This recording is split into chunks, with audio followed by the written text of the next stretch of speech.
Bonsoir, je suis très heureux de vous retrouver pour cette nouvelle émission de l'Esprit des Lettres, nouvelle saison surtout. J'espère que votre rentrée s'est bien passée. En tout cas, la nôtre est excellente, vous allez le voir, puisque sur ce plateau, ici installé à la Procure, donc qui coproduit avec KTO et Le Jour du Seigneur cette émission, nous recevons 3 auteurs et 3 livres qui marquent effectivement cette rentrée littéraire. François-Xavier Bellamy, bonsoir. Bonsoir. Alors vous êtes ce qu'on appelle une étoile montante dans le milieu, dans la sphère catho, puisque à moins de 30 ans, professeur agrégé de philosophie, maire adjoint de Versailles, vous avez aussi été remarqué au moment de la Manif pour tous. Vous publiez un ouvrage chez Plomb sur une question absolument poignante, je crois, qui passionne nos téléspectateurs, la question de la transmission entre générations. Et le livre s'appelle « Les déshérités » ou l'urgence de transmettre, et vous analysez finalement les causes majeures de la situation actuelle avec brio, et c'est un livre qui, je pense, passionnera beaucoup et qui arrive justement à une époque extrêmement, une sorte d'urgence sur ce sujet-là, comme vous le dites dans le sous-titre.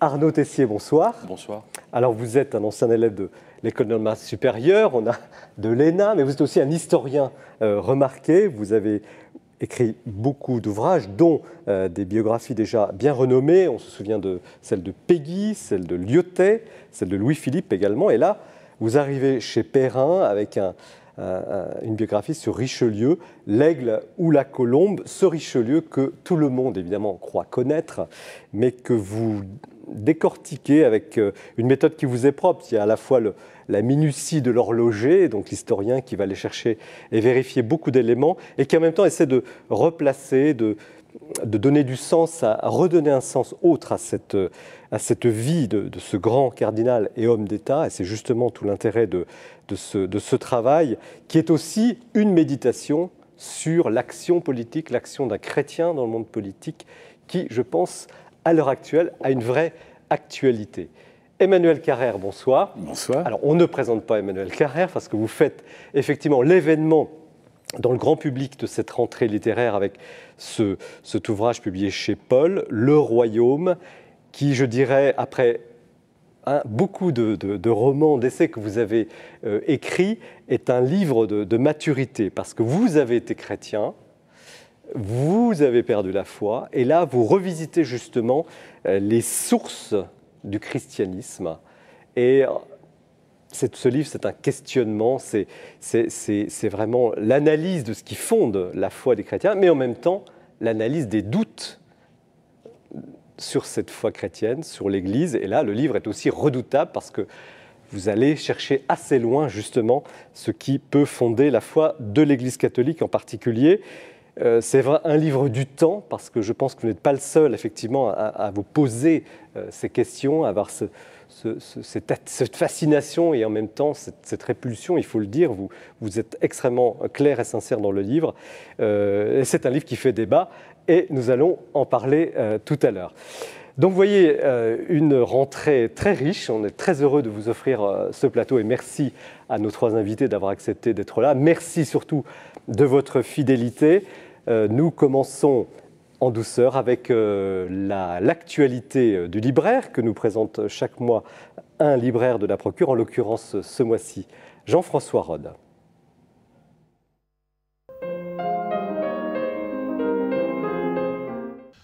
La rentrée nous offre une belle floraison de bons livres. Et je cite en premier le livre que Jean-Marie Guénois consacre au pape François, parce qu'il le mérite, pas simplement parce que nous connaissons bien l'auteur. Donc ça s'appelle « Jusqu'où ira François, divorcé remarié, réforme du Vatican, anticapitalisme, ses défis, ses ennemis ». C'est un livre passionnant qu'on ne quitte plus dès qu'on l'a commencé. Et c'est un livre important pour 3 raisons. D'abord, Jean-Marie Guénois est extrêmement bien informé. Il a été 10 ans à Rome, il a travaillé pour la Croix, il est rédacteur en chef de Figaro. C'est le meilleur vaticaniste français, on peut le dire, qu'il se bouche les oreilles. Mais justement, on voit bien en lisant ce livre qu'il a encore là-bas un bon réseau d'observateurs et d'informateurs bien placés. Deuxièmement, c'est un chrétien convaincu. Et loin que ça soit un obstacle à l'objectivité du journaliste, ça lui permet au contraire de mieux comprendre la dimension réelle, spirituelle de ce qu'il décrit. On le voit très très bien dans les relations qu'il énonce entre Benoît XVI et le pape François. Et troisièmement, il me semble que c'est le bon moment pour le faire, parce que maintenant, on a suffisamment d'éléments pour faire un portrait réel de François et saisir combien ce moment est une formidable opportunité de renouveau pour l'Église. Pour être en phase avec le synode sur la famille, je propose de lire le livre du cardinal Casper, L'Évangile de la famille. C'est un exposé qu'il a fait devant tous les cardinaux à la demande du pape François. Et c'est là qu'il a proposé une nouvelle approche de la question des divorcés remariés, ce qui a fait couler beaucoup d'encre. Et c'est une bonne raison de lire le livre pour aller au texte et non pas aux interprétations. Et deuxièmement, peut-être encore plus important, cette question n'est pas la première qui est traitée dans cet ouvrage, elle est située dans une perspective globale chrétienne sur la famille. C'est un petit livre tout à fait essentiel. Yann Raison Duclosiou nous propose « Qui sont les cathos aujourd'hui ?» Le grand intérêt de ce livre, c'est que c'est le résultat de plusieurs années de travail, d'enquêtes sociologiques menées selon les meilleures méthodes, à partir d'interviews approfondies, pour essayer de mieux saisir les différences qu'il y a entre les différents catholiques en France.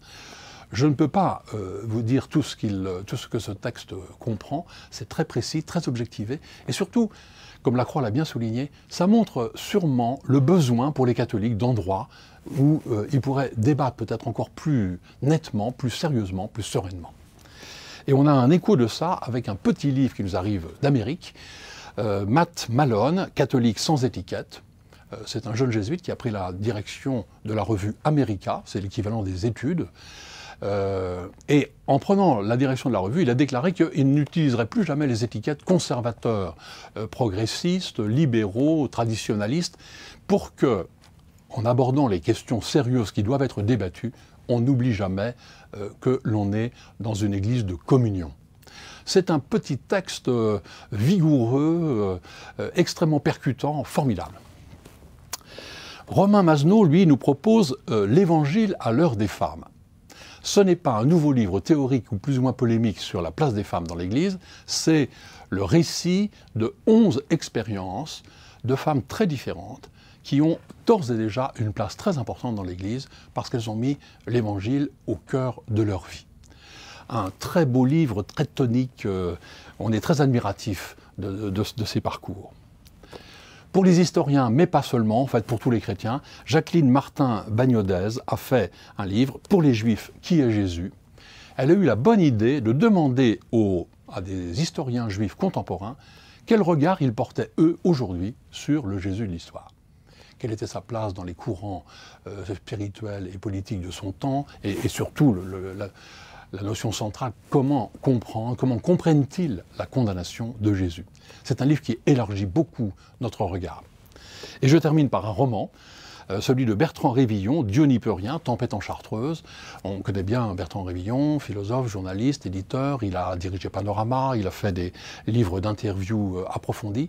Là, il nous raconte la nuit exceptionnelle que vit un homme dans la force de l'âge, bloqué par la neige, qui est confronté en fait au problème de sa vie et qui fait une expérience spirituelle au cours de cette nuit.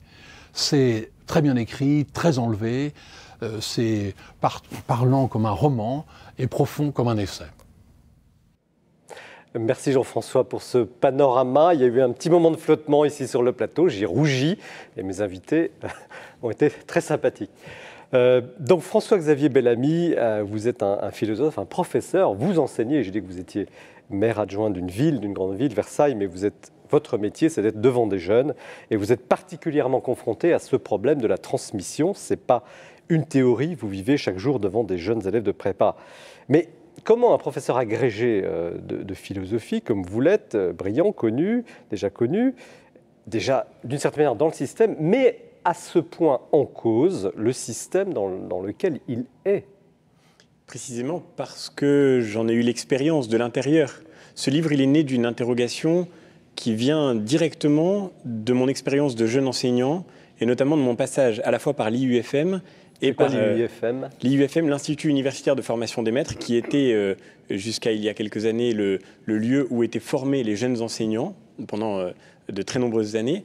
Aujourd'hui, les IUFM sont réapparus d'une certaine façon sous le vocable de SPE, École supérieure du professorat et de l'éducation. Donc c'est là où on forme les pédagogues. Donc c'est là en fait où on forme les jeunes enseignants. Quand vous avez, il faut que les auditeurs comprennent bien, quand vous avez un concours de l'enseignement, vous passez le CAPES ou l'agrégation, vous êtes admis pour enseigner et vous êtes formé, ce qui est tout à fait normal. L'enseignement est un métier qui s'apprend et donc vous recevez une formation pendant 1 an. Ce qui m'a beaucoup frappé, c'est que cette formation était structurée autour d'un principe assez simple. Le principe fondamental, c'est qu'il ne faut pas transmettre un savoir.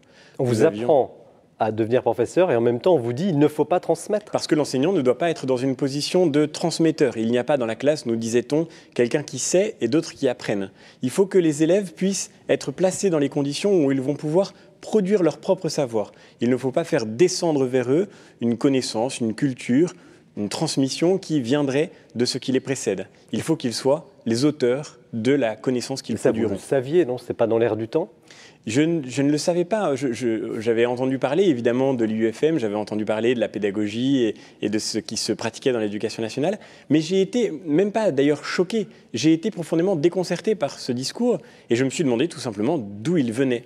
Et ce livre est né presque de ce mouvement profond d'interrogation, comme une enquête au fond pour essayer de remonter sur les traces de ce discours commun sur la transmission, dont en fait, si on veut bien prêter un peu l'oreille, on retrouve des signes et des symptômes un peu partout dans le discours que nous avons aujourd'hui, dans l'opinion commune sur l'éducation, mais aussi d'ailleurs sur la culture, sur le livre par exemple, d'une façon très étonnante. Mais qu'est-ce qui vous anime vraiment ? Ça a été une prise de conscience un peu intellectuelle, on dit comment est-ce possible, je suis prof, et là où je devrais apprendre à être prof, un bon pédagogue, on me dit surtout ne transmets pas, ou est-ce que c'est une révolte, vraiment, où je dirais tout votre être dit non, stop, parce que le livre, il a plutôt le ton d'une révolte, c'est un livre analytique, mais quand même. C'est une révolte de fait parce qu'en même temps que l'IUFM, j'ai commencé à enseigner. Et en commençant à enseigner, j'ai découvert ce qu'était la vie d'un élève français dans une zone urbaine sensible, dans une zone d'éducation prioritaire. J'ai découvert que c'était aussi que l'activité d'un professeur dans ces lieux-là. J'ai vu précisément les résultats de ce discours. J'ai vu les résultats de la condamnation de l'héritage. Et la condamnation de l'héritage, elle a produit des déshérités. Et c'est vraiment au nom de tous ces déshérités que j'ai voulu écrire ce livre. C'est, je crois vraiment, encore une fois, cette exigence intérieure qui m'a animé depuis plusieurs années à remonter sur les traces de ce discours pour essayer d'en comprendre à la fois l'origine et en même temps d'en comprendre l'erreur fondamentale. Parce que je crois qu'il repose sur une erreur fondamentale et cette erreur, elle produit une catastrophe terrible. C'est-à-dire qu'elle produit cette situation d'échec profond où nous nous trouvons aujourd'hui placés. Alors, donnez-nous quelques chiffres sur cet échec. On va venir après aux causes du problème. Il ne manque pas, hein, les chiffres, ils sont nombreux. Malheureusement, nous savons exactement ce qui est en train de se passer. Et j'en cite quelques-uns dans mon ouvrage pour essayer de ne pas être partial. Je n'ai cité que des chiffres qui viennent du ministère de l'Éducation nationale lui-même ou bien de l'administration de notre pays. On peut citer les chiffres qui sont donnés, par exemple, à l'occasion des enquêtes internationales, que sont les enquêtes PISA. Nous savons aujourd'hui, et les enquêtes PISA nous le disent, que nous avons le système scolaire le plus inégalitaire de tous les pays de l'OCDE. Nous savons que notre système scolaire est celui où la part de l'origine sociale est la plus importante dans l'itinéraire futur des élèves. C'est-à-dire qu'au fond, c'est le système dans lequel vous avez le moins de chances de vous en sortir. Alors qu'il a l'ambition d'être peut-être le plus égalitaire d'Europe, non ? Alors que non seulement nous avons cette ambition et ce désir parfaitement légitime, qu'est-ce que c'est que l'école, sinon le lieu où chacun peut accéder à sa propre liberté avec les chances égales d'accomplir sa vie et son existence et son projet. Et aussi, je crois, nous avons cette exigence parce que nous vivons un peu dans ce mythe-là et évidemment, il faudrait dépasser le mythe. L'école de la Troisième République avait ses défauts. Mais malgré tout, elle a été un modèle d'ascenseur social pour le monde occidental. Il n'y a pas que la question de l'injustice sociale, la question du contenu de l'enseignement. Qu'est-ce que savent les élèves, cette enquête PISA de la ville de Pise, hein, qui penche, la tour de Pise. Qu'est-ce que cette enquête révèle sur le niveau réel des jeunes Français que vous avez devant vous après le bac ? Elle montre par exemple ce que disent aussi, ce que confirment les enquêtes qui sont menées à l'occasion des journées de préparation à la défense, qui rassemblent tous les jeunes Français d'une même classe d'âge. Donnez-nous des chiffres. Le reste sur la capacité. Aujourd'hui, les enquêtes qui sont réalisées à l'occasion de ces journées de défense montrent que sur une classe d'âge, par exemple en 2013, 22% des jeunes devaient être considérés comme ayant beaucoup de difficultés à comprendre un texte simple. On vous présente un programme de cinéma, et on vous demande de répondre en vous disant à quelle heure est tel film, etc. Et vous avez 22% de jeunes Français qui rencontrent des difficultés importantes dans le fait même de répondre à cet exercice. Mais ça ne m'a pas surpris, ça ne me surprend pas, ça ne surprendra pas les enseignants qui aujourd'hui enseignent dans des zones difficiles.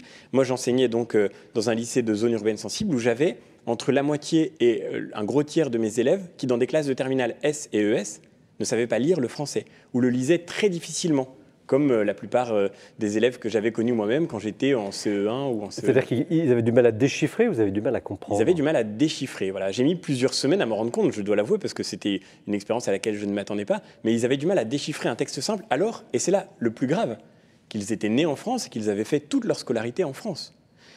Mais il y a évidemment cette espèce de mensonge qui fait que quand nos méthodes ne fonctionnent pas parce qu'elles reposent sur un a priori qui est faux, on ne va pas faire redoubler toute une classe d'âge. Donc, quand vous n'apprenez pas dans votre famille ce que l'école ne vous apprend pas, eh bien, vous passez péniblement de classe supérieure en classe supérieure. On a là des élèves qui sont d'une parfaite bonne volonté. Ils étaient en terminale, ces élèves. Ils n'étaient pas là à cause de l'obligation scolaire. Ils voulaient croire au pari républicain. Et ces élèves, ils ne sont pas en cause. Ce qui est en cause, c'est la méthode que nous avons mise au service de leur apprentissage. Alors, qui ne fonctionne pas. Cette méthode, vous expliquez qu'au fond, ce n'est pas du tout un accident, et que c'est en quelque sorte programmé, ce que vous avez dit au début. On a programmé la déprogrammation de l'enseignement. On a programmé en tous les cas la condamnation de l'héritage. Je ne dirais pas programmé, on l'a pensé. Et je crois que c'est vraiment le résultat d'une pensée, qui sont les penseurs de cette catastrophe? Ils sont nombreux et ce serait difficile de tous les citer, mais j'ai essayé dans mon ouvrage simplement de revenir sur ce qui me semble être 3 grands moments. 3 grandes œuvres qui ont contribué à cette déconstruction de la transmission. Il y a le travail de Descartes qui nous marque très profondément. Et au fond, dans le cœur du travail de Descartes, il y a cette expérience du doute. Non pas un doute qu'on subit, un doute qu'on ressent, un doute dont on est la proie, mais un doute qu'on organise. Je choisis de douter pour me libérer de toutes les opinions que j'ai reçues quand j'étais petit, parce que quand j'étais un enfant, je n'ai pas pu contrôler ce qu'on m'a appris. Descartes, ça remonte quand même à quelques siècles. Ça remonte à très loin, mais en fait, ce qui est très intéressant, c'est que quand on lit Descartes, on retrouve des traits très actuels de notre regard contemporain sur l'enfance, sur la relation entre l'enfant et l'adulte, sur l'idée, par exemple, que l'enfance est une sorte de malédiction, qu'il faudrait pouvoir s'être fait soi-même. Chez Descartes, vous voyez, il y a cette espèce de projet du self-made man, l'homme qui voudrait ne rien devoir à personne, qui voudrait s'être fait tout seul. Ensuite, on a le travail de Rousseau, qui est évidemment décisif.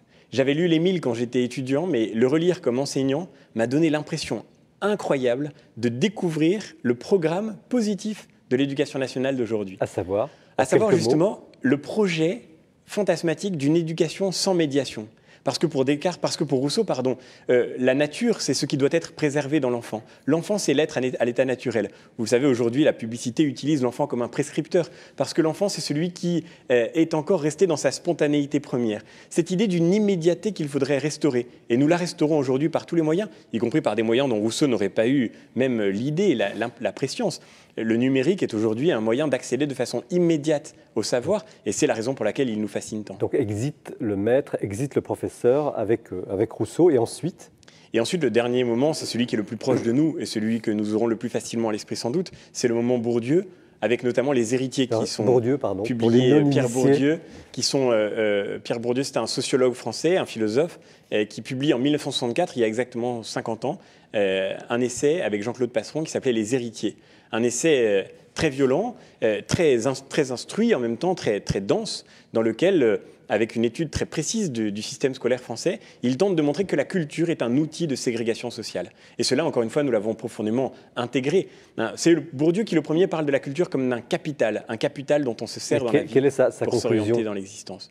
Et la conclusion de Bourdieu, c'est précisément qu'il faut dénoncer cette transmission de l'héritage. Il y a une espèce de désespoir dans le travail de Bourdieu, non pas seulement d'ailleurs dans les héritiers, mais dans la distinction ou dans la reproduction. L'idée au fond que le système scolaire ne peut servir qu'à cela, il ne peut servir qu'à reproduire des inégalités et à leur donner une apparente légitimité. Donc sa prescription, c'est d'abaisser le niveau pour que tout le monde accède à quoi? En tous les cas, la prescription, c'est d'arrêter de faire de la culture un absolu, d'arrêter de mettre la culture au centre du système éducatif, parce que vous le voyez dans les polémiques, par exemple, qui ont accompagné le rôle de la culture générale dans les épreuves des concours des écoles. On a dit que la culture était discriminatoire. Ça, c'est du Bourdieu dans le texte, vous voyez. Il faudrait recruter les gens maintenant sur leur personnalité, sur leur caractère, et non pas sur leur capital culturel. Et on a retiré ces épreuves. On les a retirées par Sciences Po, on a retiré cette épreuve. À Sciences Po, par exemple, on a effectivement retiré cette épreuve. Et ce qui est intéressant, ça n'est pas seulement le fait qu'elle qu'elle ait été retirée, c'est la motivation qui a accompagné ce retrait et l'idée que la culture est coupable parce qu'elle sélectionne des héritiers. Est-ce que vous êtes seul dans ce combat, François-Xavier Bellamy? D'abord, je ne suis pas seul. Ensuite, ce n'est pas un combat personnel. Je crois que les enseignants ont tous été très marqués par cette expérience. Et l'expérience que j'ai faite, pour le coup, à l'IUFM, c'est que, de tendances politiques très diverses, d'origines sociales très variées, nous étions tous étonnés, stupéfaits même, je dirais, par le discours de l'IUFM. Parce que si nous nous étions engagés dans l'enseignement, c'est parce que nous avions le sentiment que nous avions quelque chose à transmettre. Par exemple, avec les jeunes professeurs de philosophie avec lesquels j'ai partagé cette expérience, nous avions l'impression que la philosophie, dans notre propre existence, avait fait grandir notre liberté, qu'elle nous avait rapprochés de ce que nous sommes profondément, et donc nous étions là pour la transmettre à notre tour. Est-ce que les choses commencent à bouger? Est-ce que ce livre est finalement le symptôme d'un début de prise de conscience? Et qu'est-ce que vous proposez vraiment? Je l'espère. Malheureusement, je ne crois pas qu'aujourd'hui, à l'intérieur de l'éducation nationale, ou même, d'ailleurs, ça ne se limite pas à l'éducation nationale, même dans le regard que nous portons collectivement sur la place de l'adulte et les relations entre les générations, je ne crois pas malheureusement que nous soyons sortis de ce paradigme. Je pense par exemple que le numérique aujourd'hui constitue une utopie qui matérialise de façon parfaite cet idéal que nous nous faisons d'une société qui n'aurait plus besoin de transmettre, parce que désormais, comme le capital culturel, comme un bagage est partout autour de nous, nous n'avons plus rien besoin d'apprendre. Au fond, il y a dans cette tragédie de la condamnation de l'héritage quelque chose qui est en train de se réaliser à travers le numérique. Mais malgré tout, je crois que nous avons tous gardé, et c'est de cette expérience que j'essaye de repartir dans cet ouvrage, nous avons tous gardé dans notre propre vie le souvenir de ce que nous avons reçu et de ce que nous avons reçu a fait grandir en nous. Et c'est peut-être cela qui pourra faire changer les choses. Arnaud Tessier, vous avez un regard peut-être d'historien justement. J'imagine que vous partagez l'analyse de François-Xavier Bellamy, mais que faire aujourd'hui? Que faire? Est-ce que vous voyez peut-être poindre un début de prise de conscience? Est-ce que quelque chose se passe sur cette... J'ai aussi un regard de fonctionnaire. En l'écoutant, je pensais à Peggy, qui a été à la fois l'homme de la transmission et qui en même temps a forgé sa propre pensée. Donc l'idée qu'il puisse y avoir un antagonisme, c'est vrai, est totalement faux. Et je trouve, ce qui est très intéressant dans ce livre, c'est de faire remonter ça à des sources intellectuelles et philosophiques qui sont très anciennes. Donc l'analyse de ce qu'a fait François-Xavier. Mais maintenant, les propositions. Je serais plus sévère que lui encore, parce que je crois quand même que si Rousseau revenait aujourd'hui, il serait un peu horrifié devant le spectacle qu'il aurait sous les yeux. Il y a eu aussi l'impact de 68, et puis il y a ce qui nous sépare de la Troisième République de ce point de vue-là, et de la grande ambition qui était celle de la Troisième République, c'est que la société française a quand même changé d'une manière profonde. Elle est pluriculturelle, et c'est beaucoup plus difficile d'organiser un système éducatif dans ces conditions. Donc les professeurs, les enseignants sont confrontés à un défi énorme au moment où effectivement il y a un peu cette sorte d'idéologie, cette négation de la transmission qui nous vient de plus profond, des idées de Bourdieu. Est-ce qu'il est vraiment trop tard? Est-ce que le multiculturalisme empêche la transmission d'une culture un peu, disons, classique? Bien sûr que non, il n'est jamais trop tard.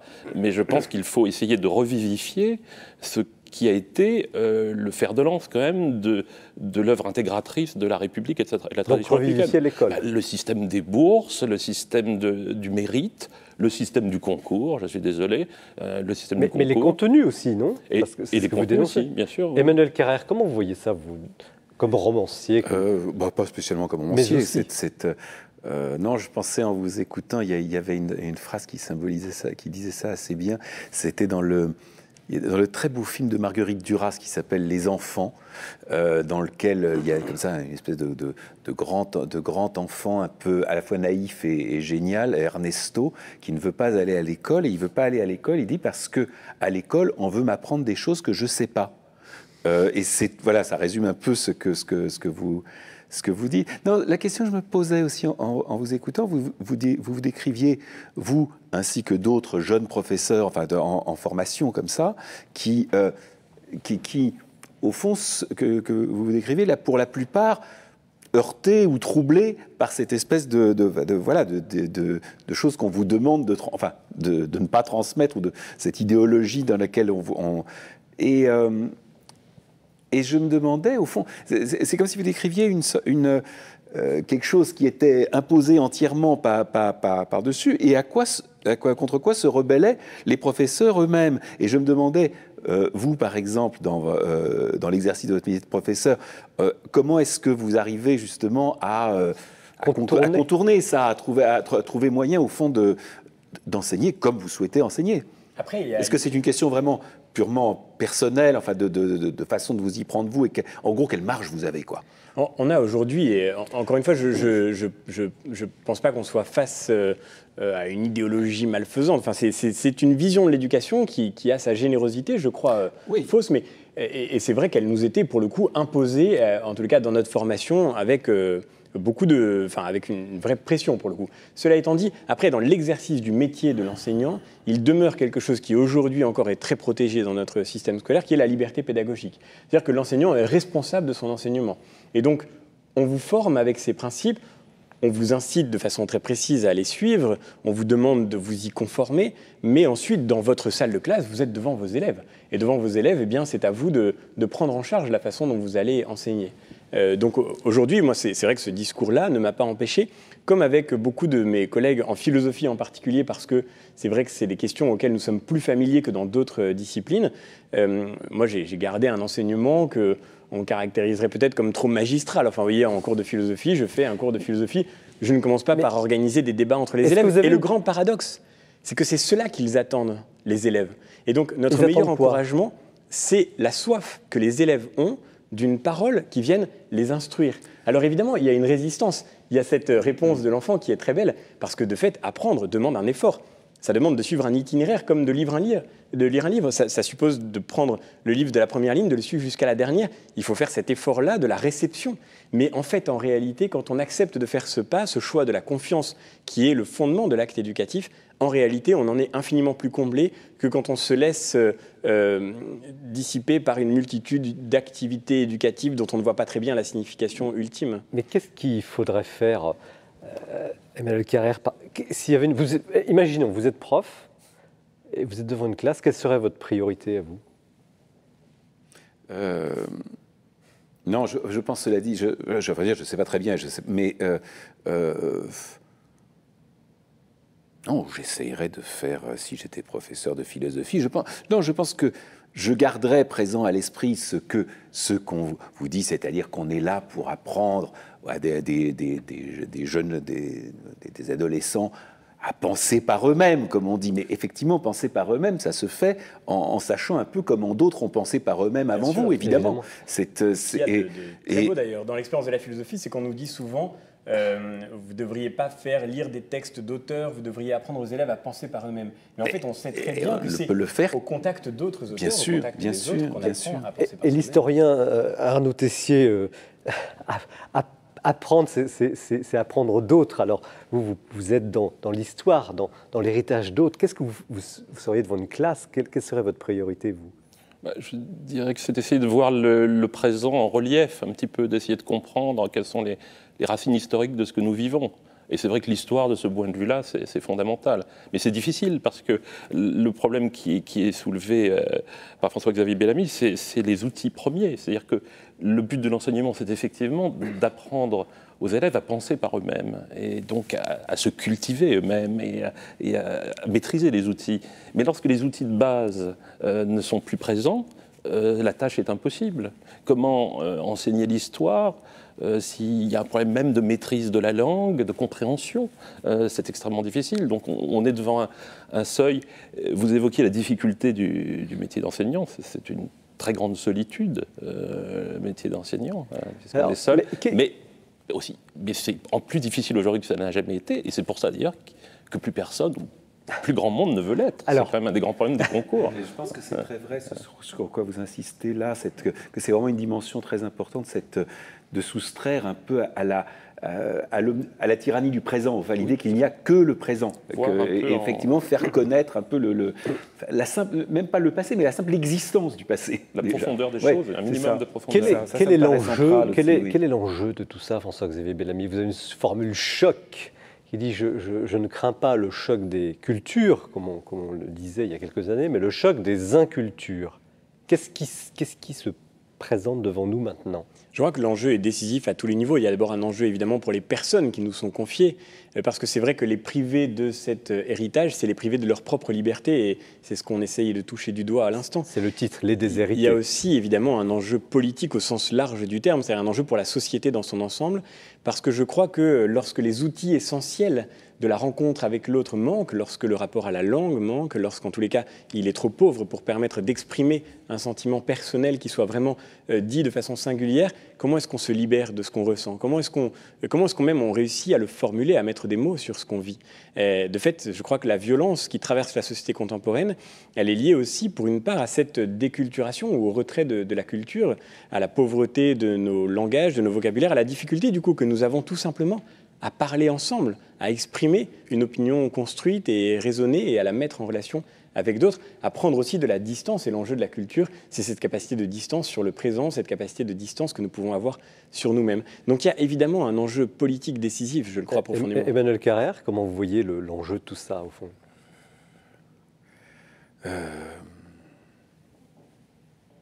Parce que là, on est entre gens qui lisent, tout va bien, on est bien, enfin, c'est passionnant tout ça, mais ces élèves que vous voyez...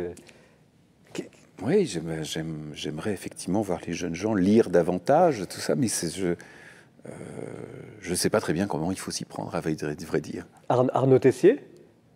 Je pense qu'il faut d'abord faire un diagnostic très, très courageux de la situation et effectivement aussi revenir un petit peu sur ces idées reçues, c'est-à-dire admettre qu'il y a un certain rapport d'autorité qui est supposé exister dans l'enseignement, d'autorité vis-à-vis de l'élève, de façon à lui donner la liberté ensuite, et puis regarder aussi quel est l'état de la société française, et encore une fois, essayer de réhabiliter, mais c'est beaucoup plus difficile qu'avant, ça demande beaucoup d'énergie, beaucoup de courage, et des moyens aussi, essayer de réhabiliter le mérite, et c'est plus difficile, encore une fois, parce que la société n'est plus celle de la Troisième République. Mais je crois que le premier élément, c'est de dire la vérité, et de voir, de faire le diagnostic de ce qui est, ce qu'on fait difficilement.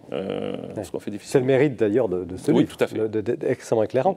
Comment vous êtes perçu, François-Xavier Bellamy, après un livre comme ça? Vous êtes le réac de service parmi vos collègues, vos élèves vous disent « Ah bravo, fallait le dire ».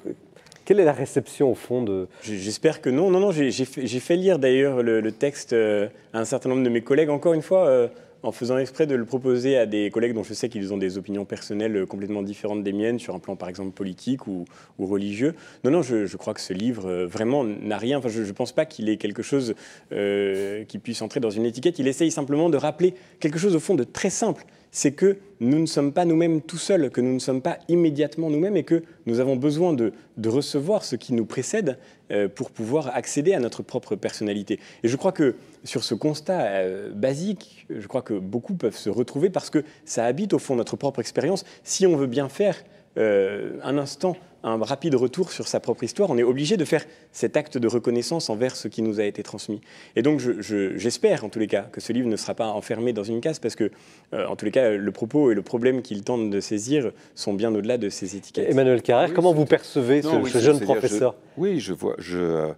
Sans doute votre livre est plus analytique, plus philosophique, mais ça rejoint d'autres livres qu'ont pu écrire des professeurs, vraiment traitant de leur expérience et d'obédience politique ou autre absolument différente. Je ne sais pas, comme Maragoyet ou des gens comme ça qui disent sensiblement la même chose. Oui. Arnaud Tessier, vous êtes dans la machine, dans le milieu administratif, comment ce genre d'initiative peut être perçu et au fond, quel peut être l'impact d'un livre comme ça? Je crois que ça peut contribuer à la prise de conscience de l'étendue de la tâche et de l'étendue du problème. En même temps, avec une approche qui est intéressante, puisque le livre s'adresse un petit peu à un public large, et puis en même temps, il analyse encore une fois les racines un peu philosophiques et historiques du phénomène et de cette conception un peu étrange. Mais c'est recevable ou ça crée un rejet aujourd'hui?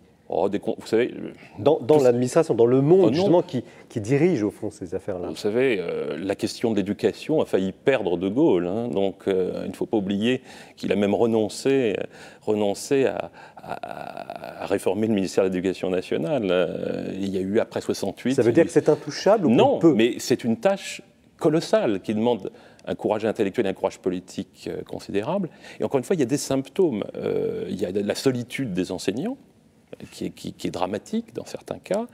Et puis il y a le fait que les gens ne se présentent plus au concours. C'est quand même quelque chose dont ça se prévoit un petit peu. En tout cas, François-Xavier Bellamy, vous donnez envie d'enseigner. On n'a pas l'impression que vous êtes traumatisé par cette expérience. Et je voudrais peut-être prendre un tout petit peu le contre-pied de ce que vous disiez. Je crois qu'effectivement, l'éducation nationale comme structure est devant des défis considérables et qui seront extrêmement difficiles à relever.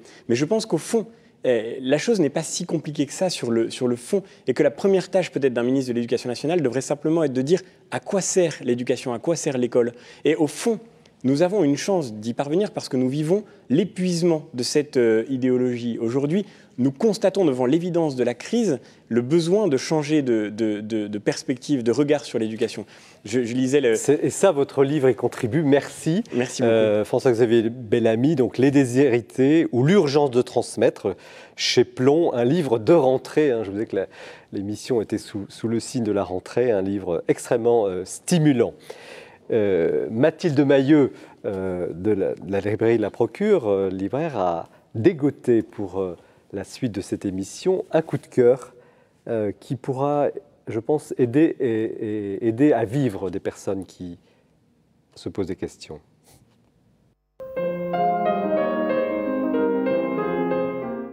Mon coup de cœur de rentrée, eh bien, il s'agit de Qui nous fera voir le bonheur de Martin Stephens et Christophe André aux éditions Le Passeur. Ce livre est le fruit d'une disputatio, ou autrement dit d'un débat qui a eu lieu entre les deux hommes en la cathédrale de Rouen il y a quelques mois. Ce livre en est donc la retranscription. Nous assistons donc à une question essentielle qui est ici posée aux deux auteurs, qui nous fera voir le bonheur. C'est un livre intelligent et sincère, porté avec beaucoup de conviction par ces deux auteurs. Christophe André est donc un médecin psychiatre qui a à s'occuper de l'humain au jour le jour. Ici, c'est un pédagogue et c'est un enseignant qui parle. Il sait que le bonheur, pour beaucoup, n'est pas chose facile. Mais au contraire, il nous dit que le bonheur, cela s'apprend dans les petites choses du quotidien. Savoir goûter la vie, la savourer au jour le jour. L'équation du bonheur, selon Christophe André, eh bien, cela pourrait être le bien-être plus la conscience. En revanche, Martin Stephens, jeune philosophe chrétien, lui dit tout à fait différemment les choses. Il nous explique que le bonheur, eh bien en fait, cela peut se résumer comme un cri vers l'autre, un cri tel que le psalmiste crie dans le psaume 4, « Qui nous fera voir le bonheur ?» Martin Stephens a conscience que l'autre est la condition inébranlable pour que l'on soit heureux et que le bonheur soit à portée de main. Alors l'équation du bonheur, selon Martin Stephens, cela pourrait être l'être plus l'autre. Alors ces deux hommes ont parfois des approches totalement différentes, mais ils se ressemblent et surtout ils se rejoignent sur une chose essentielle, la foi en l'humain. Et puis aussi deux valeurs universelles pour lesquelles ils sont vraiment d'accord. Eh bien, il s'agit de la gratitude et de l'humilité. Ces deux hommes nous proposent une réflexion profonde, ample, à la fois enjouée, pleine d'espérance sur le bonheur. Un livre qu'il faut faire partager, un livre éminemment spirituel. Merci Mathilde, vous êtes toujours très convaincante. Vous dégotez des petites pépites comme ça, on a toujours envie de vous suivre. Alors voilà, les téléspectateurs décideront. En tout cas, nous continuons notre émission et Arnaud Tessier, donc vous êtes disons un historien, puisque vous étiez à ce titre-là, et publié chez Perrin, Richelieu, l'aigle ou la colombe. Alors, on a l'impression que, enfin, quand on dit Richelieu, il y a une sorte de légende noire autour de ce personnage éminent de l'histoire. Est-ce que c'est une réhabilitation de Richelieu, ce livre ? Une réhabilitation, pas vraiment, dans la mesure où d'abord c'est un personnage qui échappe tellement au canon classique que ce serait une entreprise un peu vaine.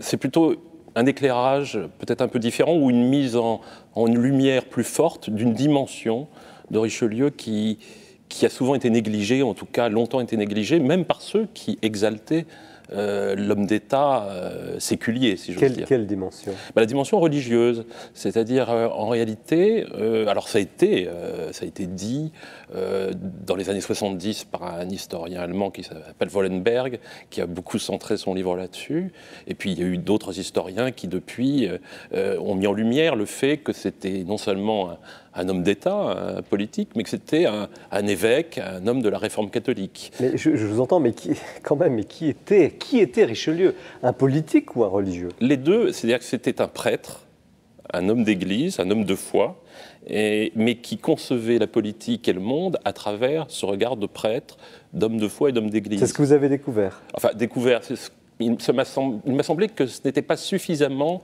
mis en relief. Et j'ai trouvé un indice assez tôt en lisant assez régulièrement les écrits théologiques de Richelieu, ses ouvrages pastoraux, puisqu'il écrit une sorte de catéchisme quand il était jeune évêque, et en le mettant en parallèle avec ses documents politiques, ses écrits politiques, le testament politique. Et je me suis rendu compte qu'il disait la même chose en réalité, simplement sur deux plans différents, mais qui pour lui se confondaient. C'est-à-dire le rapport entre Dieu, la religion et les hommes, c'est un rapport entre l'infinie faiblesse de l'homme et l'infinie puissance de Dieu, et le rapport entre la politique, le gouvernement et les hommes, la société, c'est aussi un rapport avec l'infinie faiblesse de l'homme, et l'art de gouverner les hommes, c'est l'art de combattre la faiblesse, faiblesse de ceux qu'on gouverne, faiblesse de ceux qui gouvernent. Et j'étais très frappé par cette sorte... Il dit vraiment la même chose.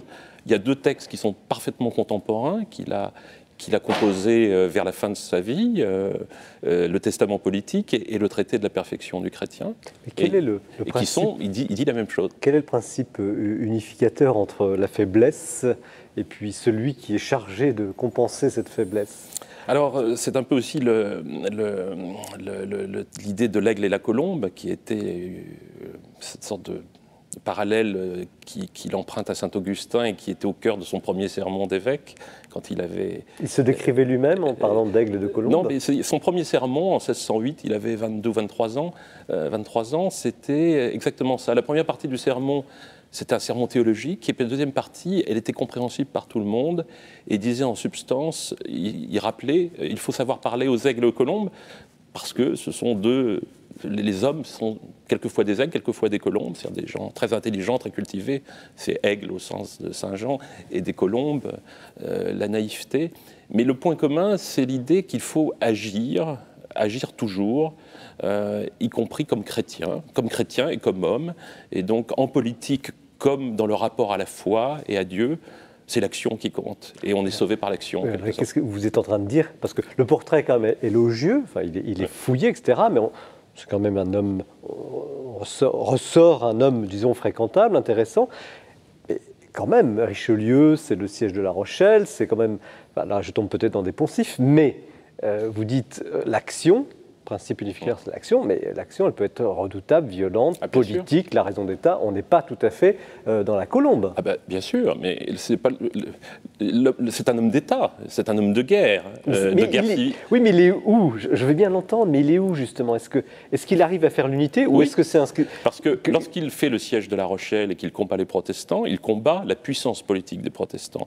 Mais il ne remettra pas en cause les clauses religieuses, l'édit de Nantes et la liberté de conscience. Il dit il est vain et fou d'essayer de convertir par la force. Et tout en menant cette action d'unification politique et en abattant ce qu'on appelle l'État protestant, son obsession, et le dernier écrit auquel il travaille à la fin de sa vie, c'est un écrit qui est consacré à cela, c'est de réconcilier les catholiques et les protestants et de ramener dans le sein de l'Église ceux qui se sont séparés de l'Église. C'est comme ça qu'il désigne les protestants, ceux qui se sont séparés de l'Église. Donc pour lui, c'est la même chose. Il ne s'agit pas de forcer les protestants à redevenir catholiques, il s'agit d'abattre la puissance politique que les protestants détenaient depuis l'édit de Nantes en 1598, mais par contre, l'unité chrétienne, c'est par la conversion et par la persuasion. Mais est-ce qu'on peut dire, si je poursuis, enfin, le livre est vraiment très intéressant pour ça, mais est-ce que Richelieu aurait été un exemple de cohérence entre la foi et la politique? Oui, parce que sa vision c'est totalement transitif entre les deux raisonnements. Par exemple, cette notion qu'il a léguée, qui est très puissante, qui est un levier très fort dans la tradition française, qui est celle de l'intérêt, la supériorité des intérêts publics sur les intérêts privés, et ce que nous appelons aujourd'hui l'intérêt général, qui est quelque chose qui transcende notre tradition politique. Ça repose sur l'idée qu'il faut faire prévaloir donc les intérêts publics et donc aller au-delà de sa personne, de soi-même. Il dit, pour le chrétien, c'est la même chose. C'est pour ça qu'il est assez sévère pour tout ce qui est trop contemplatif. Même s'il a lu les mystiques, il est sévère pour tout ce qui est contemplatif. Ce qui est important pour lui, ce sont les œuvres, c'est l'action, c'est le fait d'être utile aux autres. Il fait un parallèle qui est extrêmement clair dans ses écrits théologiques et dans ses écrits politiques.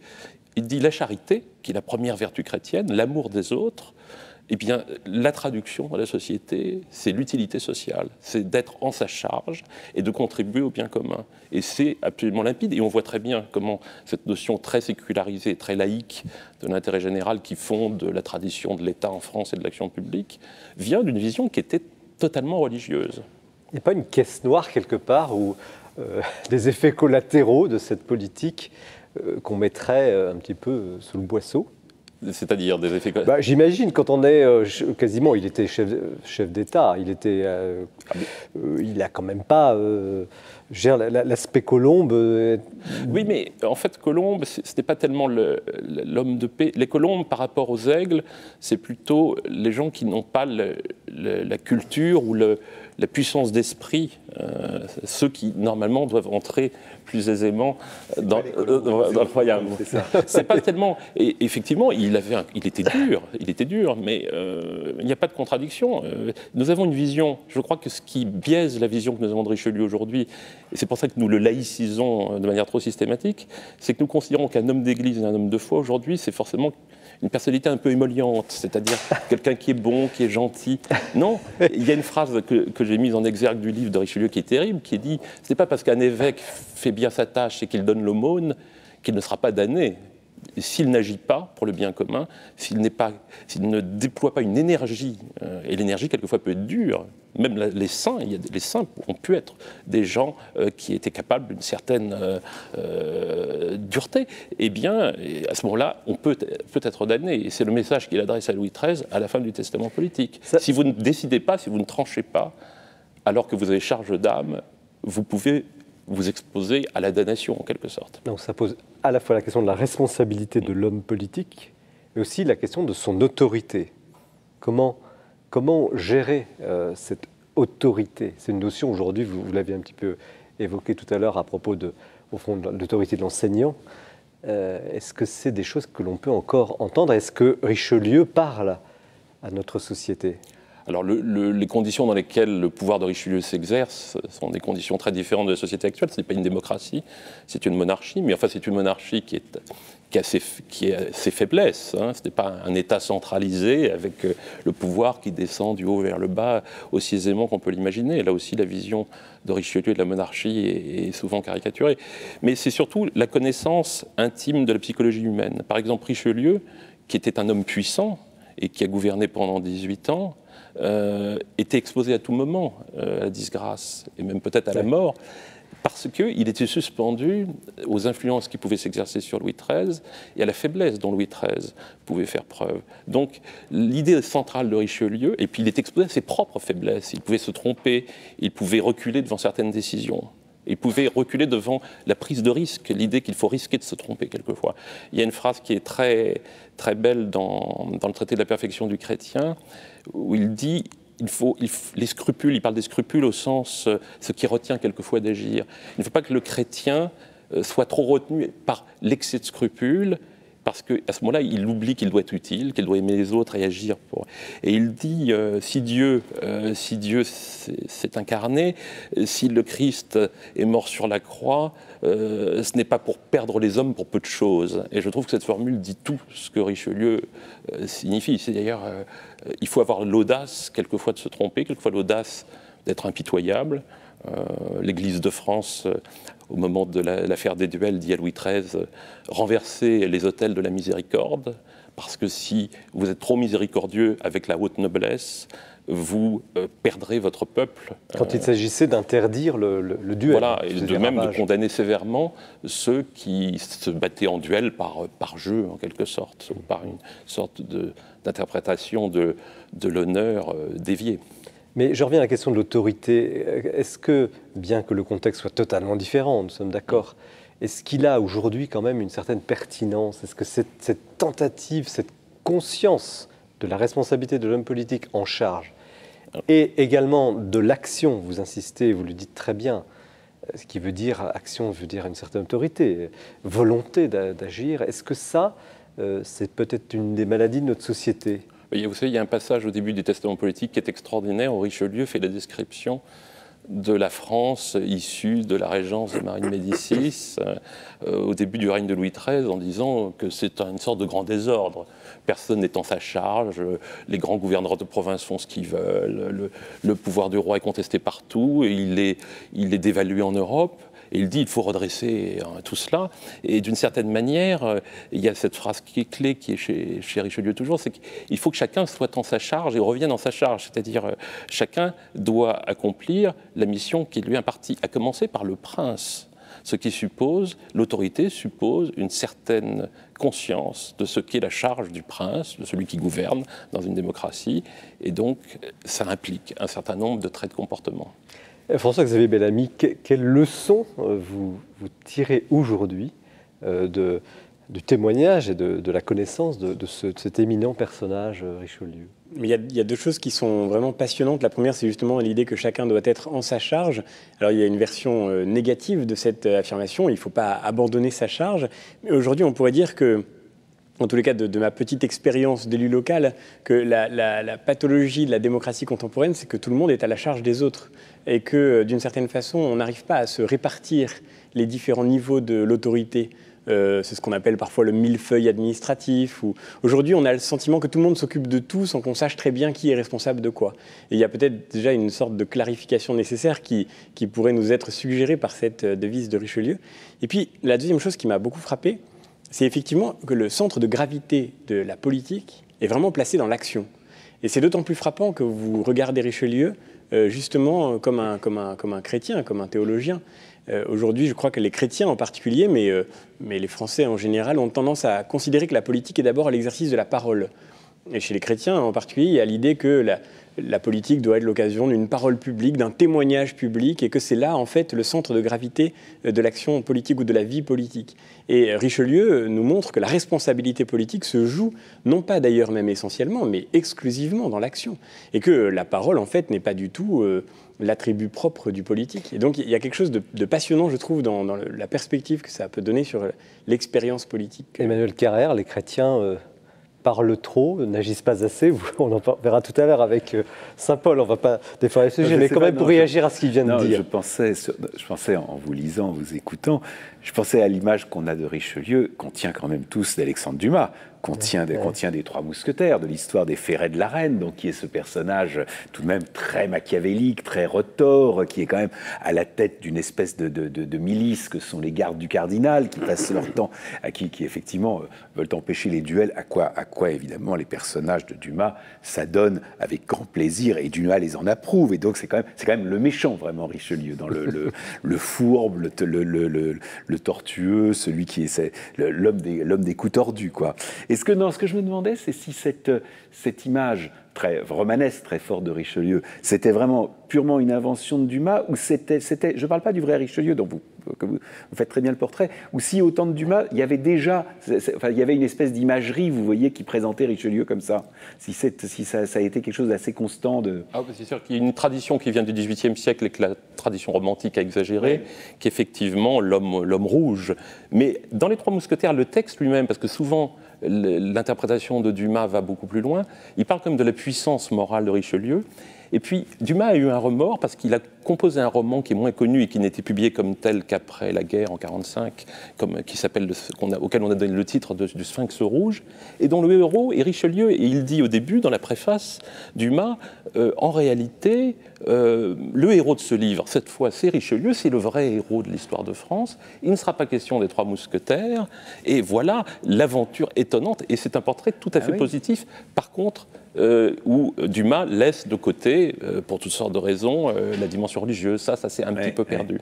Mais il y a une image positive. Dumas avait une sorte de remords, semble-t-il, de la façon dont, porté un peu par la tradition romantique, il avait présenté... Mais enfin, quand même, dans Les Trois Mousquetaires... par l'emballement aussi de son génie romanesque. Ils sont toujours plus structurants sur le genre romanesque, je pense. Ah oui, ça, je ne savais pas, ça.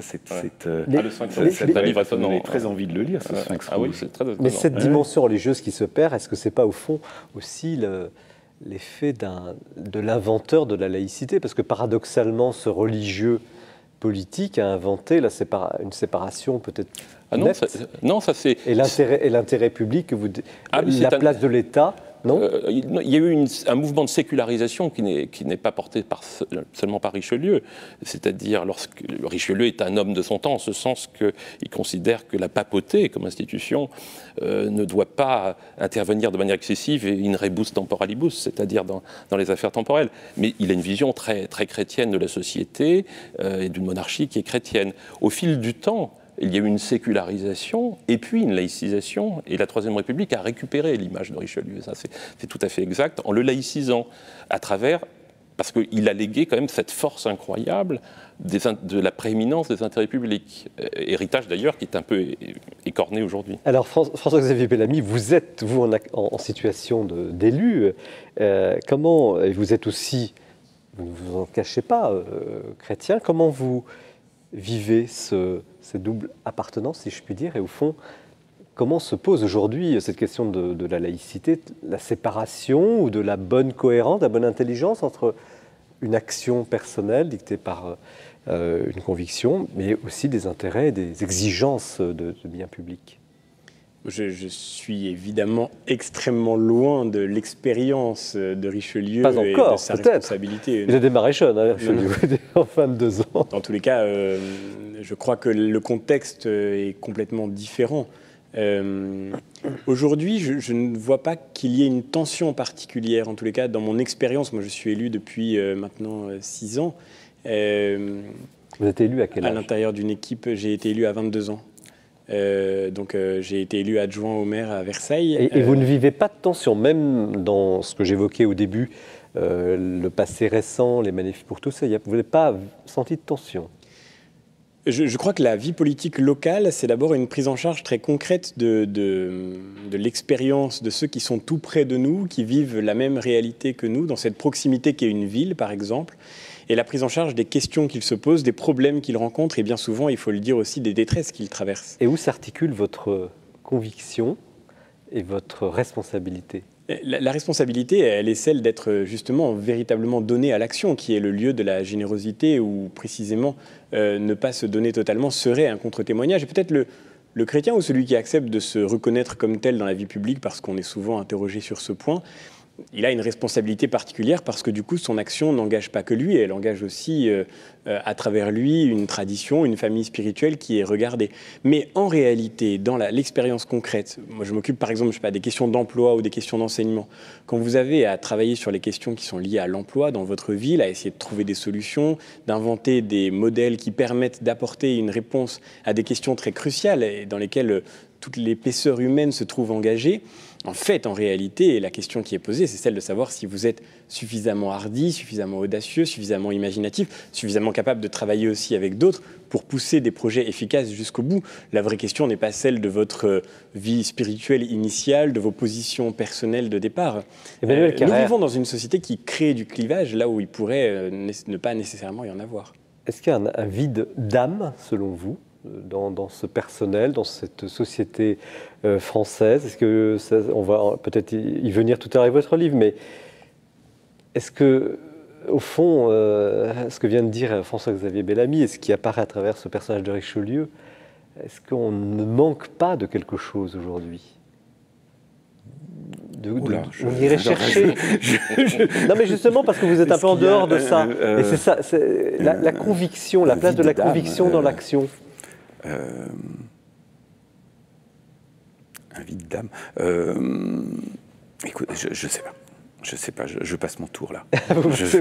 Et sur ce que vient de dire François-Xavier Bellamy, vous dites chapeau.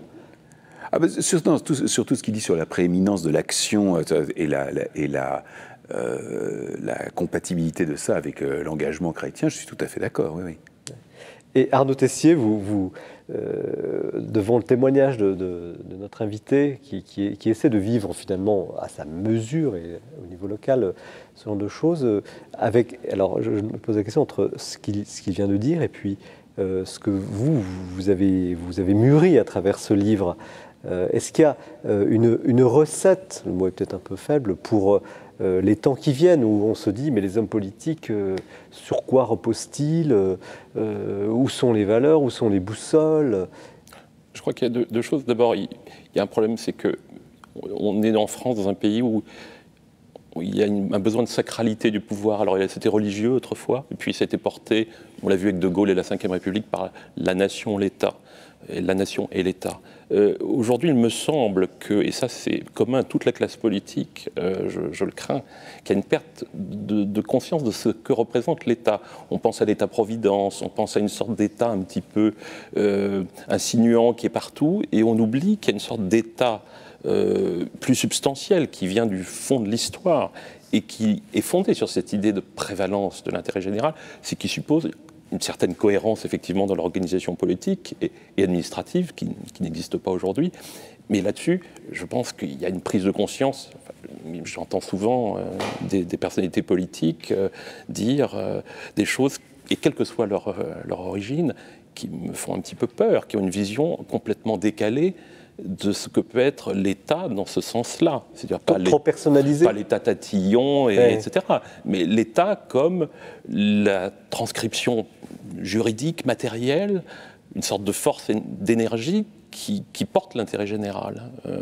Et ça, peu d'hommes politiques ont été capables, dans l'histoire récente, de porter ça.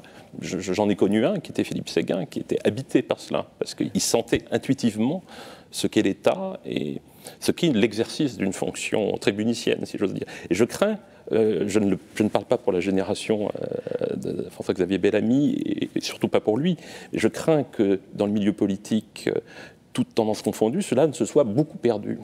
Et la notion de grandeur, ça sera notre dernier point de débat sur votre livre. Vous avez évoqué De Gaulle, qui était un admirateur de Richelieu. Est-ce que c'est quelque chose de suranné? Est-ce qu'aujourd'hui dire la grandeur de la France, la grandeur d'un homme d'État, ou est-ce que c'est quelque chose qu'on pourrait peut-être revisiter? C'est un peu toujours cette histoire de sacralité dans une société qui est quand même fortement déchristianisée dans son fonctionnement. Comment on peut guider une société vers quelque chose? Donc la grandeur, c'est peut-être pas la grandeur, là aussi, les grandes déclarations onusiennes. Hein. La grandeur, c'est de proposer une sorte d'ambition commune, pas une ambition de bas étage, une grande ambition commune. Mais c'est vrai que ça suppose d'être habité par une vision historique, une sorte d'instinct des institutions. François-Xavier Bellamy, en un mot, la grandeur? Je la relierais peut-être à ce qui manque le plus à la génération politique contemporaine et qui va avec peut-être avec cette déchristianisation ou cette laïcisation de la politique. Et c'est la difficulté, en fait, à se sacrifier pour quelque chose de plus grand que soi. C'est ce qui manque, je crois, le plus aux politiques. Et donc, paradoxalement, vous parlez de grandeur et je répondrai par le sacrifice. En fait, je crois que c'est très difficile, d'ailleurs. Enfin, moi, je suis effectivement chrétien, je le reconnais. Je crois que c'est très difficile quand on n'a pas du tout de perspective religieuse ou de perspective spirituelle dans l'engagement politique.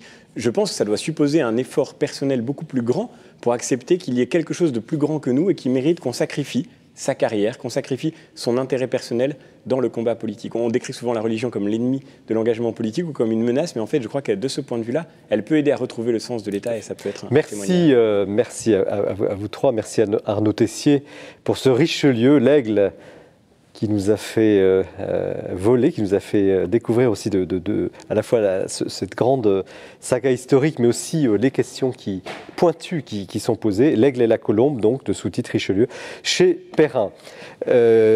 Nous poursuivons cette agréable soirée. Je vous avais annoncé une belle soirée de rentrée avec François Maillot qui nous dresse un portrait qui n'est pas sans lien avec le livre d'Emmanuel Carrère que nous allons tout de suite abordé.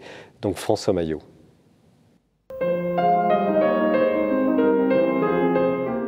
La parution d'une biographie de Anne-Sophie Constant sur Jean Vanier chez Albin Michel en cette année du cinquantenaire de l'Arche me donne l'occasion de faire le portrait de Jean Vanier ici pour l'Esprit des Lettres. Jean Vanier que nous aimons beaucoup, que vous aimez beaucoup, je le sais. C'est un peu étonnant toujours, une biographie de quelqu'un qui est encore vivant. Peut-être sur certains points, pourra-t-on aller plus loin dans un travail sur Jean Vanier.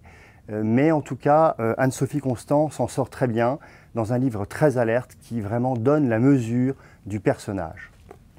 Alors Jean Vanier, vous le savez peut-être, est né en 1928, fils d'un gouverneur général du Canada. Il fait ses études en Angleterre, il sert ensuite sur la Royal Navy et dans la Marine royale canadienne. Et puis en 1950, il quitte une belle carrière qui s'annonçait devant lui pour partir à Paris, à l'Institut catholique de Paris, pour étudier la philosophie.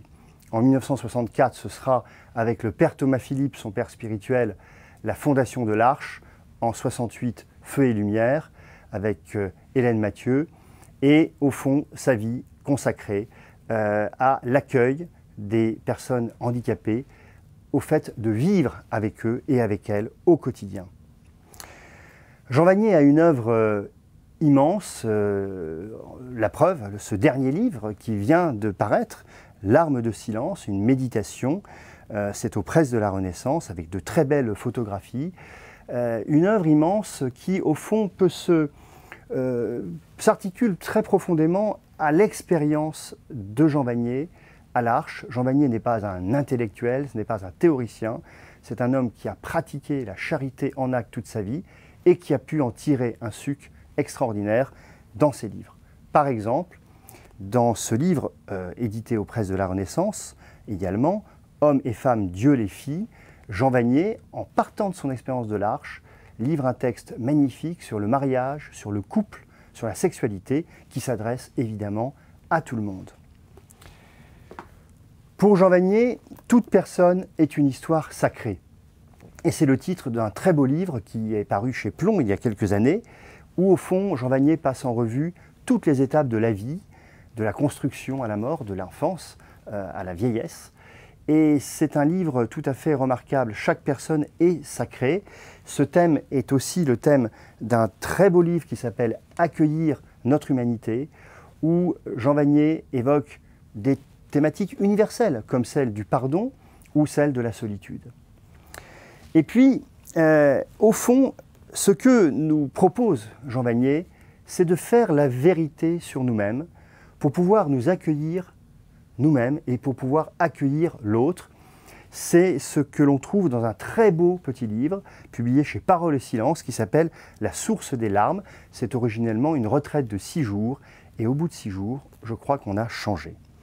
Alors, j'aimerais terminer par 2 livres qui sont pour moi les livres majeurs de Jean Vanier. Si vous ne deviez en lire que 2, ce serait ceux-là. Tout d'abord, Entrer dans le mystère de Jésus, originellement paru chez Bayard, maintenant disponible chez Salvator. C'est une magnifique méditation sur l'évangile de Jean. Jamais, peut-être, Jésus n'a été aussi proche de nous.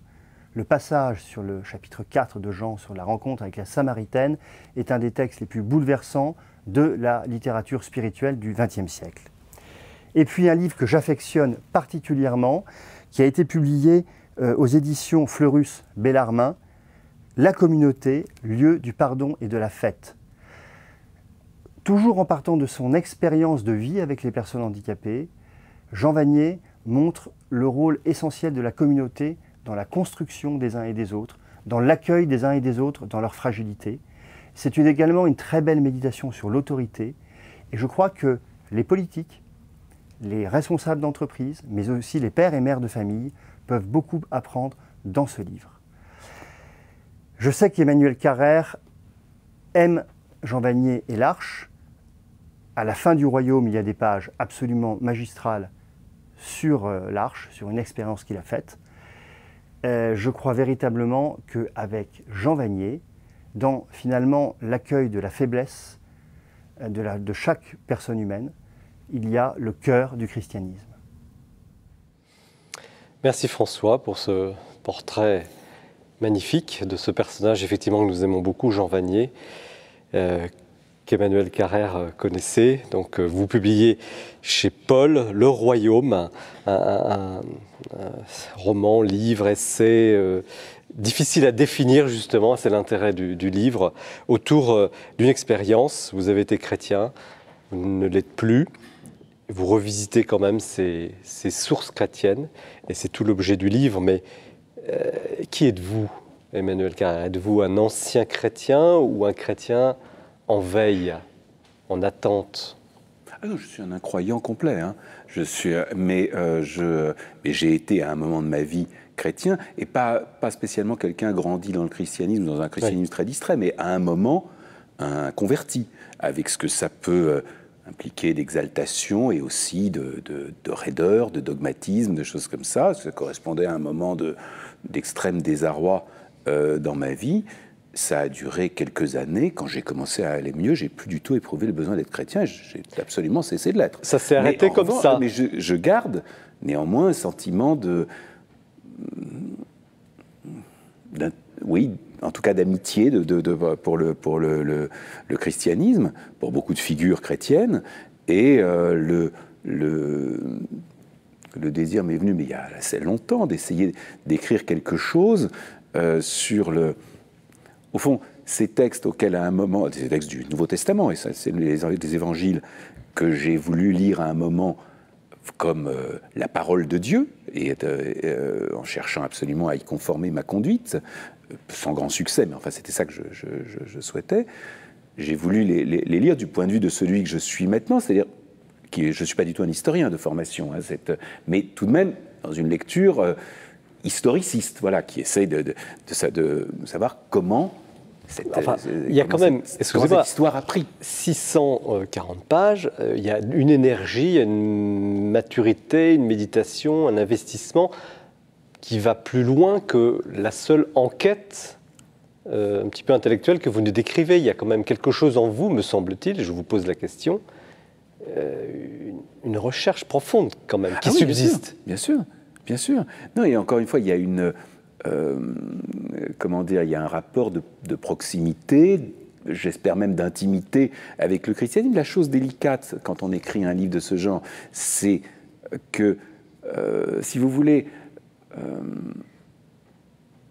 c'est comme si, essayant d'écrire sur la naissance des évangiles, me posant la question de que croyaient au juste les gens qui ont écrit les évangiles. En l'occurrence, j'en ai choisi un qui est l'évangéliste de Luc. Mais c'est comme s'il y avait en moi de temps en temps une voix qui me disait, mais au fond, tu ne sais pas du tout de quoi tu parles. N'étant pas chrétien, n'étant pas croyant, tu n'as aucun accès à l'essentiel de ce dont tu parles. Tu es absolument à côté de la plaque. Donc j'essaye d'être le moins possible à côté de la plaque, tout en restant ce que je suis, c'est-à-dire un incroyant amical, mais un incroyant.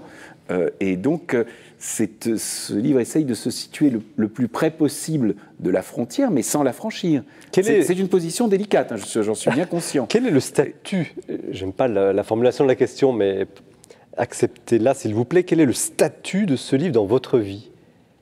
Est-ce que ça correspond à une étape dans votre vie? Est-ce que c'est un livre important auquel vous avez beaucoup travaillé?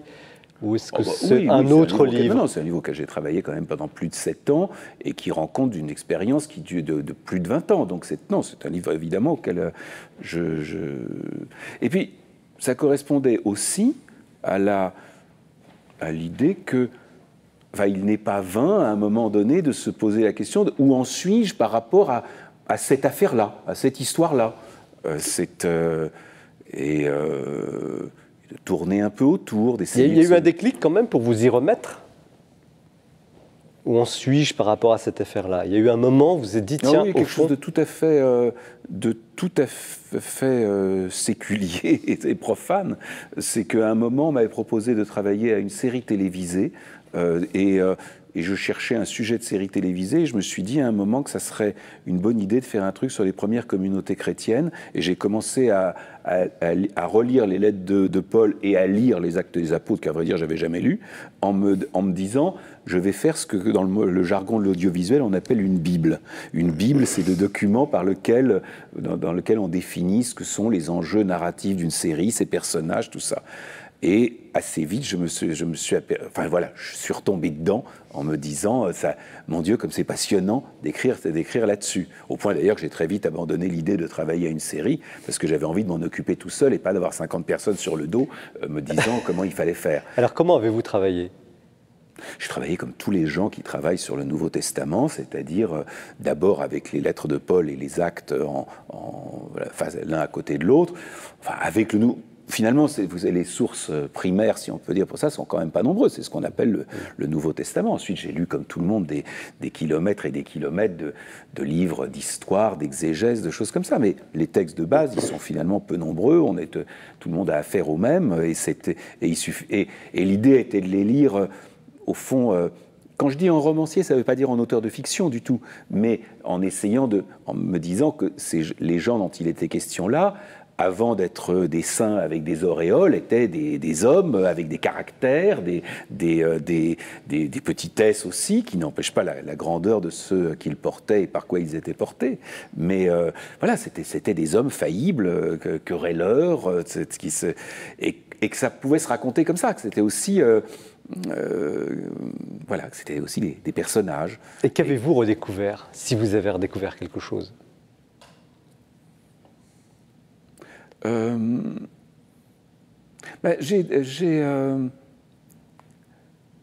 Autrefois, à l'époque où j'étais durant les 3 années de ce que des gens parfois me disent quand il y a eu une crise mystique, ça n'a strictement rien à voir avec une crise mystique. J'étais absolument étranger, hélas pour moi, à toute espèce de mysticisme. C'était quelque chose de très, très cérébral, d'assez étroit, hein, il faut bien le dire.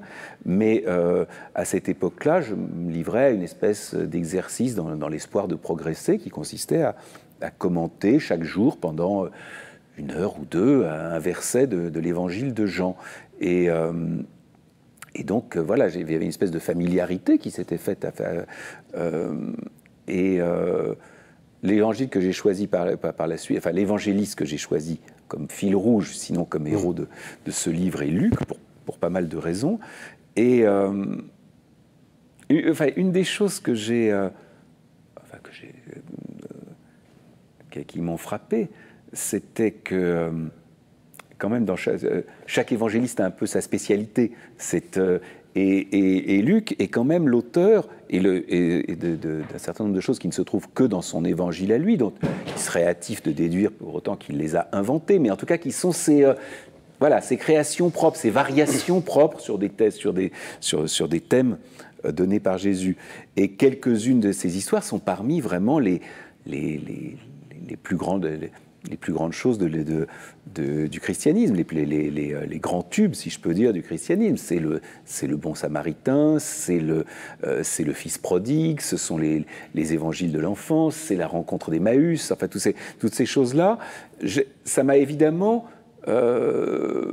poussé à considérer Luc aussi sous son aspect de romancier. Quand je dis romancier, encore une fois, ça n'est pas nécessairement d'inventeur de fiction. Vous le dites un peu quand même.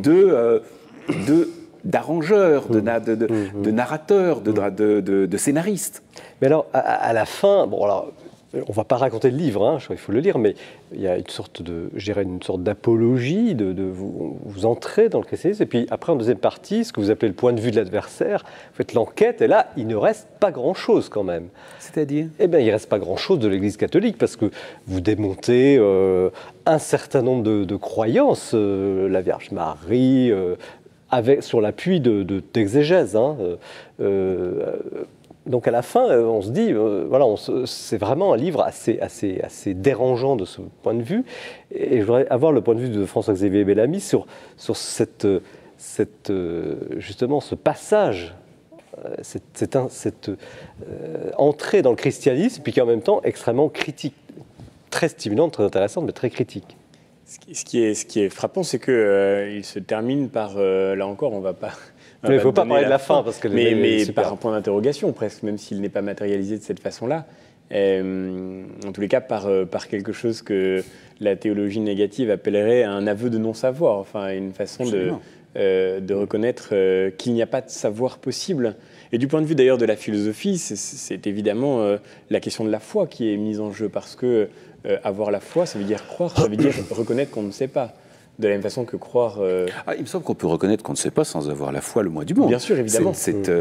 Évidemment, en revanche, on ne peut pas affirmer qu'on a la foi tout en croyant qu'on sait. Enfin, ce serait une malhonnêteté intellectuelle de confondre le savoir et la croyance. L'acte de foi suppose un engagement, précisément. C'est-à-dire, ce même aveu de non-savoir, le fait précisément qu'on ne sait pas et qu'il n'y a pas de savoir possible. Ce qui est frappant, la question que j'avais envie de vous poser, c'est dans ces personnages que vous avez retrouvés dans leur épaisseur humaine, au fond, dans les questions qu'on peut se poser, dans cette incertitude qui nous habite à la lecture de l'ouvrage, on se demande en fait du coup qu'est-ce qui pouvait bien les porter, enfin qu'est-ce qui pouvait bien les animer.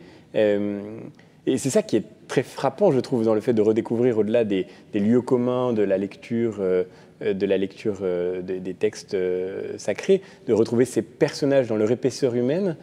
On peut se demander qu'est-ce qui les faisait écrire, enfin, vous voyez, qu'est-ce qu'il y avait derrière eux.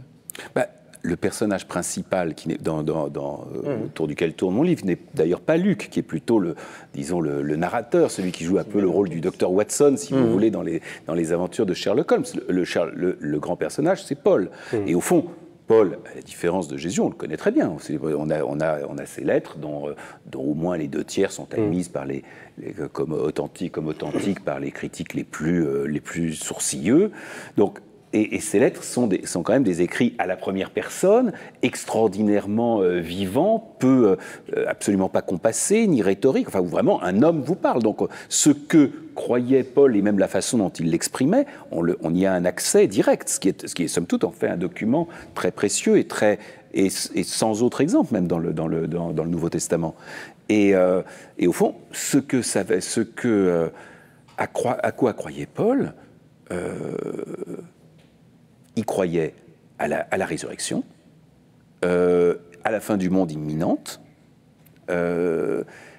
Alors, est-ce que à la résurrection du Christ, fort peu, le Jésus historique, celui qui avait vécu environ 20 ans auparavant en Galilée puis en Judée, il en parlait fort peu, enfin il n'en est pratiquement jamais question dans les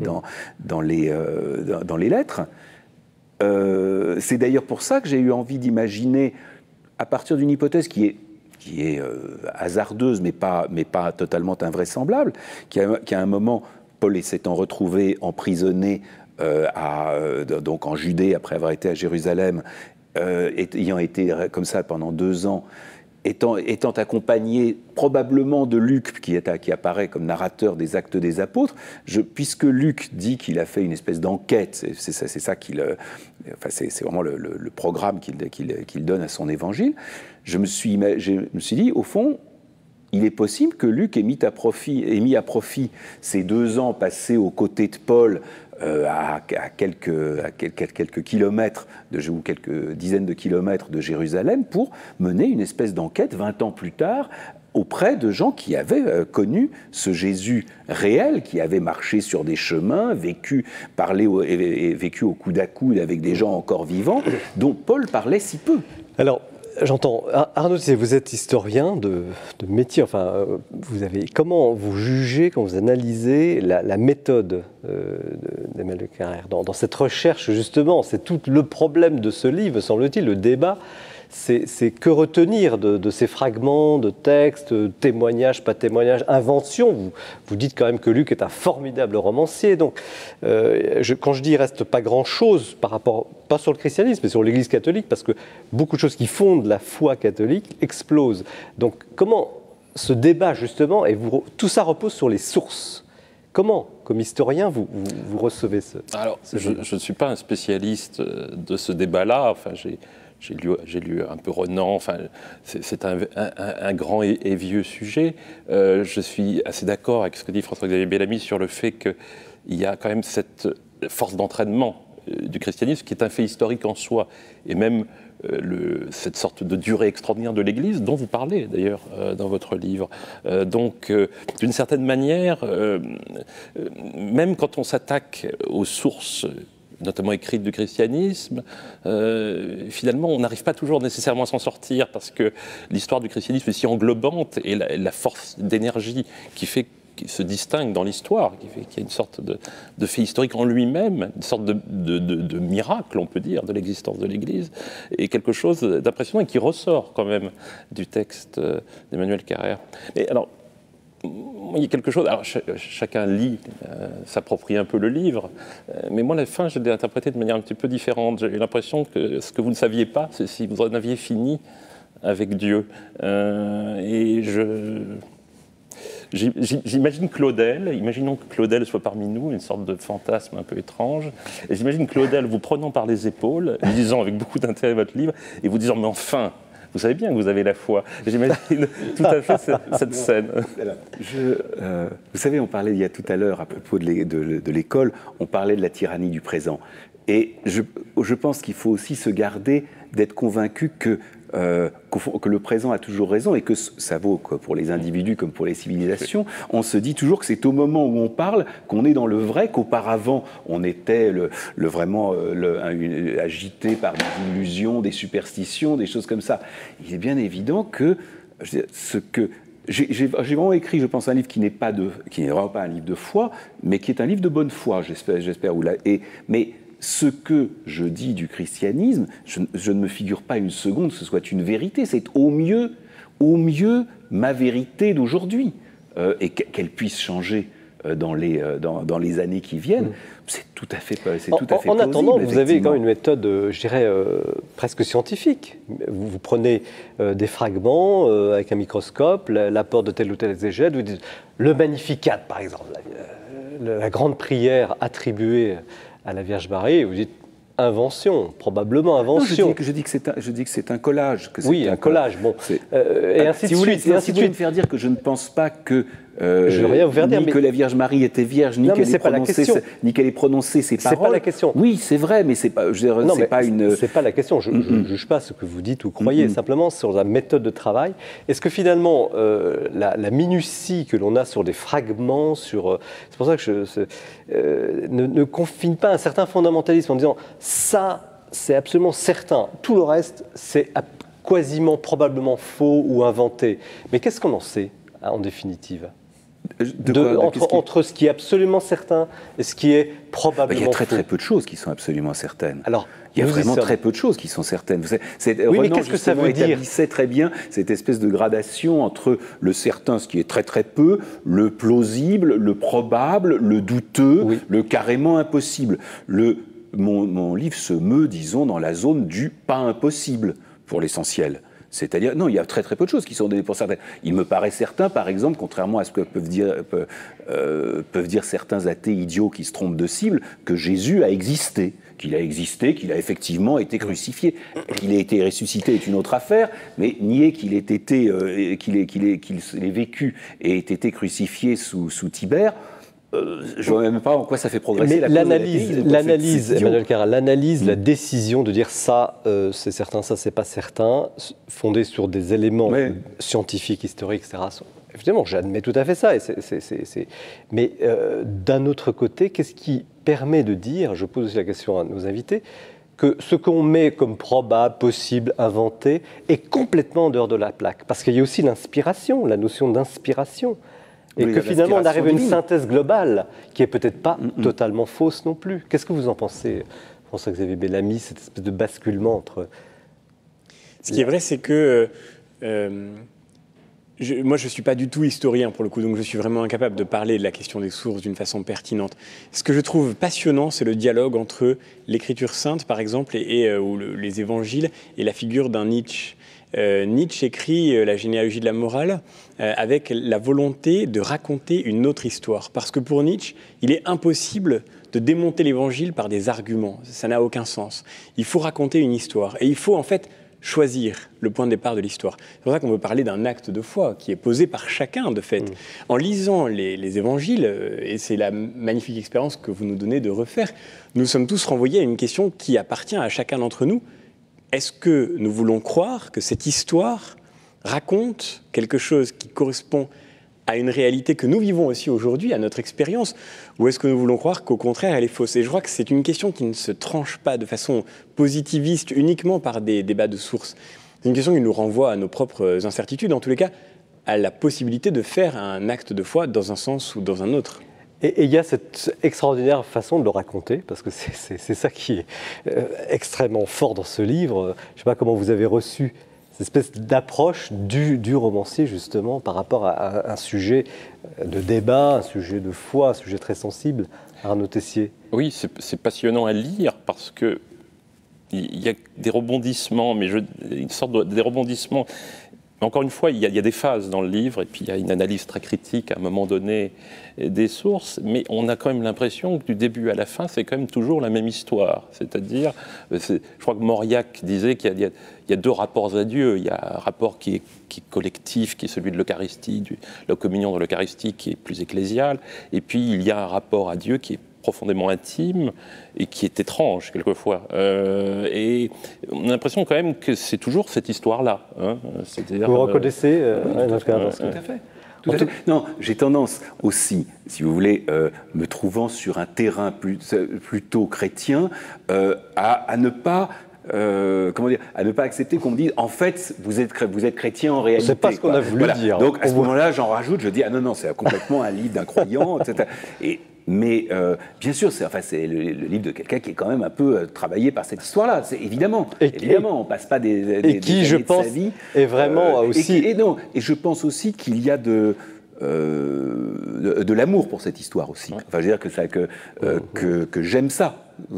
Oui. En tout cas, merci, parce que c'est pas un livre qui ne peut pas laisser indifférent. C'est un livre fort, un livre puissant, qui est à la mesure aussi et au diapason de questions que tout le monde se pose. François-Xavier Bellamy le disait, cette espèce de foi, doute, et on marche et on avance. Emmanuel Carrère, donc Le Royaume chez Paul. Merci donc à vous trois. Donc François-Xavier Bellamy, Les Déshérités ou l'urgence de transmettre chez Plomb. Arnaud Tessier, Richelieu, L'Aigle et la Colombe chez Perrin. Et Emmanuel Carrère, Le Royaume chez Paul. Donc vous avez promis au début une rentrée fournie, foisonnante et en même temps très stimulante. Ce débat l'a montré. Merci de votre attention et fidélité à cette émission L'Esprit de Lettres. Nous nous retrouvons évidemment dans un mois.